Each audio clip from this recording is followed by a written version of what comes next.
அனைவருக்கும் வணக்கம். இந்த வீடியோவில் Tata new plus and infinity credit card இந்த ரெண்டு கிரெடிட் கார்டுலையுமே என்னென்ன பெனிஃபிட்ஸ்லாம் கொடுத்துருக்காங்க, அந்த பெனிஃபிட்ஸ்க்காகலாம் நீங்கள் இந்த கிரெடிட் கார்டை வாங்குறதா இருந்துச்சுன்னா எந்த மாதிரியான சார்ஜஸ்லாம் பே பண்ண வேண்டியது இருக்கும், அப்படி சார்ஜஸ்லாம் பே பண்ணி இந்த கார்டை வாங்கி யூஸ் பண்ணுறது ஒர்த்தா இல்லையா அப்படிங்கிற என்னோட ஒப்பீனியனையும் உங்கள் கூட ஷேர் பண்ணிக்க போகிறேன். அந்த வகையில் இந்த கிரெடிட் கார்ட்ஸில் என்னென்ன பெனிஃபிட்ஸ்லாம் கொடுத்துருக்காங்கன்னு சொல்லிட்டு பெனிஃபிட்ஸை பற்றி ஃபஸ்ட்டு பார்த்துடலாம். இந்த கிரெடிட் கார்ட்ஸை பெரும்பாலான நேரங்களில் உங்களுக்கு ஃப்ரீயாக தான் கொடுப்பாங்க. எந்த ஒரு ஜாயினிங் ஃபீயும் பே பண்ணாமலே உங்களால் இந்த கார்டை வாங்கிக்க முடியும். இந்த ஆஃபர் இல்லாத சமயத்தில் நீங்கள் இந்த கார்டை வாங்குறதா இருந்துச்சுன்னா ப்ளஸ் கார்டுக்காக 499 ரூபாயையும் இன்ஃபினிட்டி கார்டுக்காக 1499 ரூபாயையும் ஜாயினிங் ஃபீயாக பே பண்ணி நீங்கள் இந்த கார்டை வாங்குற மாதிரி இருக்கும். ஒருவேளை நீங்கள் ஜாயினிங் ஃபீலாம் பே பண்ணி இந்த கார்டை வாங்கியிருந்தீங்க அப்படின்னா நீங்கள் இந்த கார்டை வாங்கி 30 நாளைக்குள்ள ஒரு டிரான்சாக்ஷன் ஏச்சும் சக்ஸஸ்ஃபுல்லாக கம்ப்ளீட் பண்ணீங்க அப்படின்னா நீங்கள் ஜாயினிங் ஃபீயாக பே பண்ணியிருக்கக்கூடிய அந்த அமௌண்ட்டுக்கு ஈக்குவலான அமௌண்ட்டை கேஷ்பேக்காக நியோ காயின் ஃபார்மேட்டில் உங்களுக்கே திரும்ப கொடுக்கறதா சொல்லியிருக்காங்க. இந்த கேஷ்பேக்கை நீங்கள் ஃபஸ்ட்டு டிரான்சாக்ஷனை கம்ப்ளீட் பண்ணி 60 நாளைக்குள்ள உங்களுக்கு கிரெடிட் பண்ணுறதாகவும் சொல்லியிருக்காங்க. இது மூலமாக ப்ளஸ் கார்டோட வெல்கம் பெனிஃபிட்டாக 499 நியோ காயினும் இன்ஃபினிட்டி கார்டோட வெல்கம் பெனிஃபிட்டாக 1499 நியோ காயினும் உங்களுக்கு கிடைக்கும். நீங்கள் இந்த கார்டை யூஸ் பண்ணி ஏர்ன் பண்ணக்கூடிய எல்லா கேஷ்பேக்குமே நியோ காயின் ஃபார்மேட்டில் தான் உங்களோட அக்கௌண்ட்டுக்கு கிரெடிட் ஆகும். இப்படி கிரெடிட் ஆகக்கூடிய ஒரு நியோ காயினோட வேல்யூ ₹1 அப்படிங்கிறதையும் மென்ஷன் பண்ணியிருக்காங்க.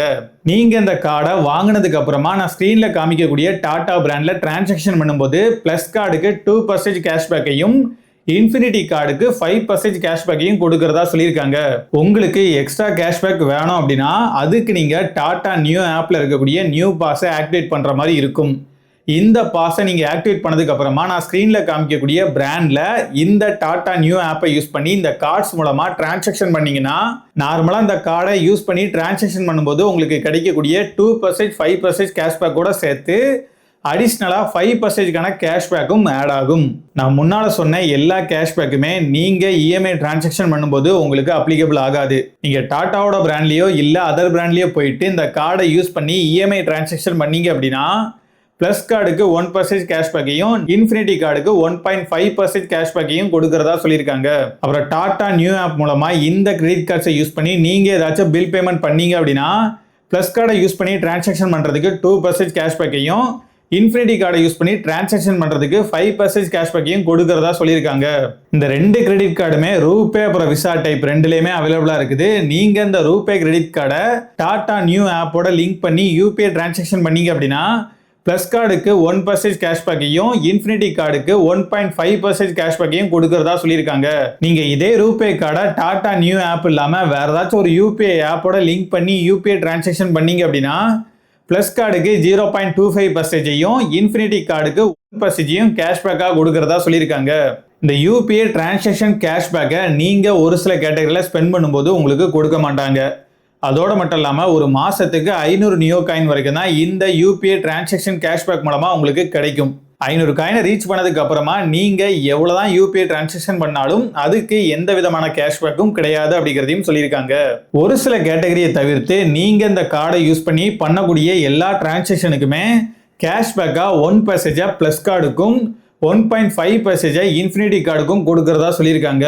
இப்படி கேஷ்பேக்காக அள்ளி கொடுக்குற மாதிரி உங்களுக்கு தெரிஞ்சாலும் நாங்கள் அள்ளிலாம் கொடுக்கலங்க, கிள்ளி தான் கொடுக்குறோன்னு சொல்கிற மாதிரி இந்த கேஷ்பேக் எல்லாத்துலேயுமே நீங்கள் ஸ்பெண்ட் பண்ணுற கேட்டகரியை பொறுத்து இவ்வளோ வரைக்கும் தான் கேஷ்பேக் கொடுப்போம் அப்படிங்கிற மாதிரியான ஒரு லிமிட்டையும் சொல்லியிருக்காங்க. அப்புறம் நியூ பாஸ் மூலமாக உங்களுக்கு கிடைக்கக்கூடிய எக்ஸ்ட்ரா 5% கேஷ்பேக்குக்குமே ஒரு லிமிட்டை கொடுத்துருக்காங்க. இந்த லிமிட்டை நான் ஸ்க்ரீனில் காமிக்கக்கூடிய ஃபேர் யூஸ் பாலிசியில் தெளிவாக மென்ஷனும் பண்ணியிருக்காங்க.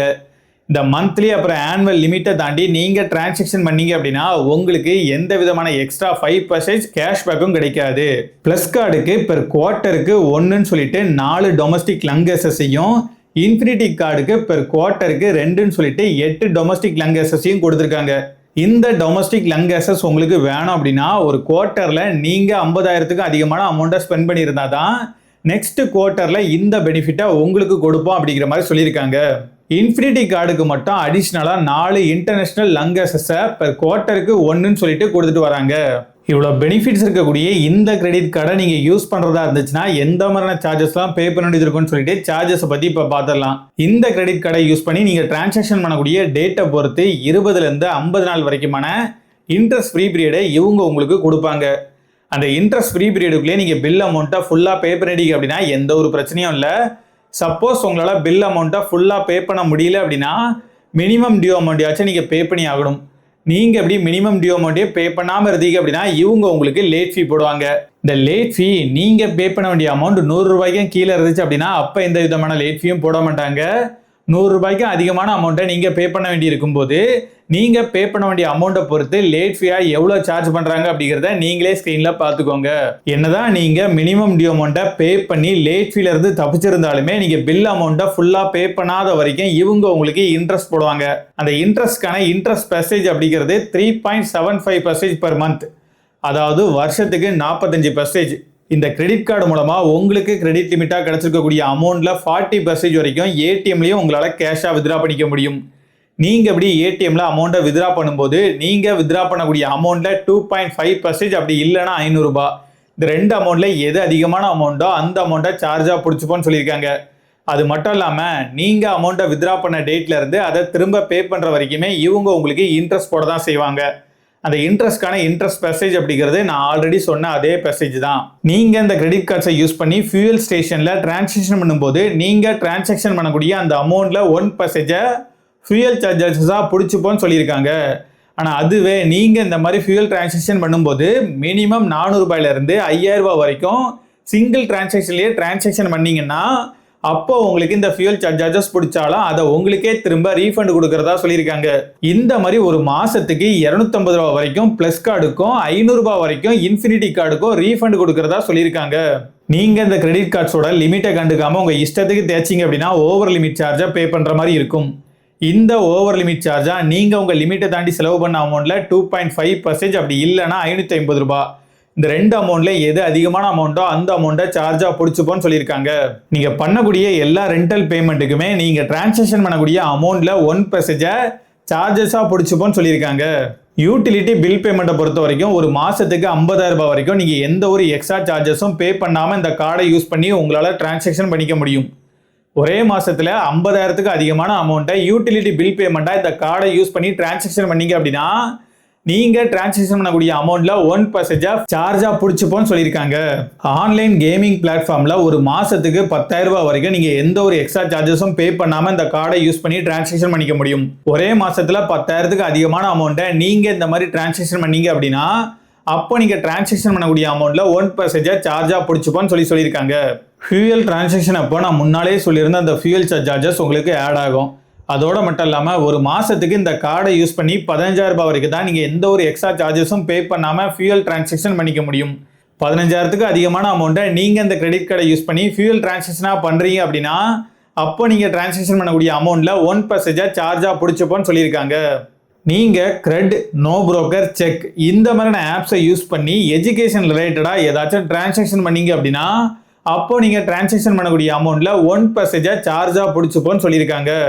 இப்போ நான் சொன்ன எல்லா அடிஷ்னல் 1% சார்ஜஸ்க்குமே அதிகபட்சமாக ஒரு டிரான்சாக்ஷனுக்கு 4,999 ரூபா வரைக்கும் தான் சார்ஜ் பண்ணோம் அப்படிங்கிறதையும் சொல்லியிருக்காங்க. அப்புறம் இவங்க உங்களுக்கு கேஷ்பேக்காக கொடுக்கக்கூடிய எல்லா நியூ காயினுக்குமே 1 இயர்க்கான வேலிடிட்டியே கொடுத்துருக்காங்க. அந்த 1 இயருக்குள்ள நீங்கள் அந்த காயினை யூஸ் பண்ணி ஆகணும். அப்படி யூஸ் பண்ணாமல் விட்டீங்க அப்படின்னா எக்ஸ்பயர் ஆயிரும். அதோட மட்டும் இல்லாமல் இந்த நியூ காயினை இவங்க சொல்லியிருக்கக்கூடிய பிராண்டில் மட்டும் தான் உங்களால் ரெடீம் பண்ணிக்க முடியும். அதை தவிர்த்து நீங்கள் அந்த நியூ காயினை கேஷாக மாற்றி ரெடீம் பண்ணிக்கலாம் முடியாது. நீங்கள் ஜாயினிங் ஃபீயை பே பண்ணி இந்த கார்டை வாங்கியிருந்தாலும் சரி, இல்லை பே பண்ணாமல் இந்த கார்டை வாங்கியிருந்தாலும் சரி, நீங்கள் எப்படி வாங்கியிருந்தாலும் நெக்ஸ்ட் இயர்லேருந்து உங்களுக்கு ஆனுவல் ஃபீயை சார்ஜ் பண்ண தான் செய்வாங்க. இந்த ஆனுவல் ஃபீயா பிளஸ் கார்டுக்கு 499 ரூபாயையும் இன்ஃபினிட்டி கார்டுக்கு 1,499 ரூபாயும் சார்ஜ் பண்ணுறதா சொல்லியிருக்காங்க. அதோட மட்டும் இல்லாமல் நீங்கள் ஒரு வருஷத்துலேயே ஒரு குறிப்பிட்ட அமௌண்ட்டுக்கும் அதிகமான அமௌண்ட்டை இந்த கார்டை யூஸ் பண்ணி ஸ்பெண்ட் பண்ணீங்க அப்படின்னா நெக்ஸ்ட் இயருக்கான ஆனுவல் ஃபீயை உங்ககிட்ட சார்ஜ் பண்ண மாட்டோம் அப்படின்னு சொல்லியிருக்காங்க.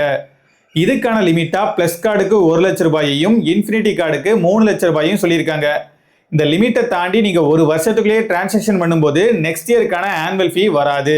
இந்த கிரெடிட் கார்ட்ஸ் உங்களுக்கு அப்ரூவ் ஆகணும் அப்படின்னா அதுக்கு ஒரு சில எலிஜிபிலிட்டி கிரைட்டீரியா எல்லாமே சொல்லியிருக்காங்க. கண்டிப்பாக நீங்கள் ஒரு இந்தியன் சிட்டிசனாக இருக்கணும். நீங்கள் ஒரு சேலரிடு பர்சனாக இருந்தீங்க அப்படின்னா உங்களோட வயசு 21லேருந்து 60க்குள்ளே இருக்கணும். அதோட மட்டும் இல்லாமல் உங்களோட மாத வருமானம் 25,000க்கு அதிகமாக இருந்துச்சு அப்படின்னா ப்ளஸ் கார்டுக்கும் 1,00,000 ரூபாய்க்கு அதிகமாக இருந்துச்சு அப்படின்னா இன்ஃபினிட்டி கார்டுக்கும் உங்களுக்கு எலிஜிபிலிட்டி இருக்கிறதா சொல்லியிருக்காங்க. நீங்கள் ஒரு செல்ஃப் எம்ப்ளாய்டு பர்சனாக இருந்தீங்க அப்படின்னா உங்களோட வயசு 21லேருந்து 65க்குள்ளே இருக்கணும். அதோட மட்டும் இல்லாமல் உங்களோட வருட வருமானம் 6 லட்சத்துக்கு அதிகமாக இருக்கும்போது ப்ளஸ் கார்டுக்கான எலிஜிபிலிட்டியும் 12 லட்சத்துக்கு அதிகமாக இருக்கும்போது இன்ஃபினிட்டி கார்டுக்கான எலிஜிபிலிட்டியும் இருக்கிறதா சொல்லியிருக்காங்க. இவ்வளோ விஷயங்கள் இருந்தாலுமே நான் என்னோட ஒப்பீனியன் சொல்கிறேன். நீங்கள் டாடா பிராண்டில் அதிகமாக டிரான்சாக்ஷன் பண்ணுவீங்க அப்படின்னா தாராளமாக அந்த கிரெடிட் கார்டுக்கு அப்ளை பண்ணி வாங்கலாம். ஆனால் என்னதான் நீங்கள் டாடா பிராண்ட்லேயே டிரான்சாக்ஷன் பண்ணுறதா இருந்தாலும் அதை இந்த டாடா நியூ ஆப்பை யூஸ் பண்ணி பண்ணும்போது தான் உங்களுக்கு அதிகப்படியான ரிவார்டு கிடைக்கும். அதனால இந்த 2 கிரெடிட் கார்டில் எந்த கிரெடிட் கார்டை நீங்கள் வாங்குறதா இருந்தாலும் இந்த கிரெடிட் கார்டுக்கு அப்ளை பண்ணுறதுக்கு முன்னால் இந்த டாடா நியூ ஆப்பை ஒரு வாரமாச்சும் யூஸ் பண்ணி பாருங்கள். அப்படி யூஸ் பண்ணும்போது அது யூஸ் பண்ணுறதுக்கு எவ்வளோ கம்ஃபர்ட்டாக இருக்குது, கன்வீனியண்ட்டாக இருக்குது அப்படிங்கிற எல்லாத்தையுமே செக் பண்ணுங்கள். அதோட மட்டும் இல்லாமல் ப்ளே ஸ்டோர்லேயும் அந்த ஆப்போட ரிவ்யூஸை செக் பண்ணி பாருங்கள். இது எல்லாத்தையுமே பார்த்தீங்க அப்படின்னா கண்டிப்பாக அந்த கார்டுக்கு அப்ளை பண்ணுறதுக்கு கொஞ்சமாச்சும் யோசிப்பீங்க. சப்போஸ் உங்களுக்கு இது எதுவுமே பெரிய பிரச்சனையாக தெரியலனா மட்டும் அந்த கார்டுக்கு அப்ளை பண்ணி அதை வாங்கிக்கோங்க. நீங்கள் எந்த கிரெடிட் கார்டாக வாங்குறதா இருந்தாலும் அதோட பில்லை கரெக்டான டைமில் நீங்கள் பே பண்ணி ஆகணும். அப்படி பே பண்ணாமல் விட்டீங்க அப்படின்னா இன்ட்ரெஸ்ட் போட்டே சொத்தெழுதி வாங்கிடுவான். உஷாராக இருந்துக்கோங்க. வர்ட்டா.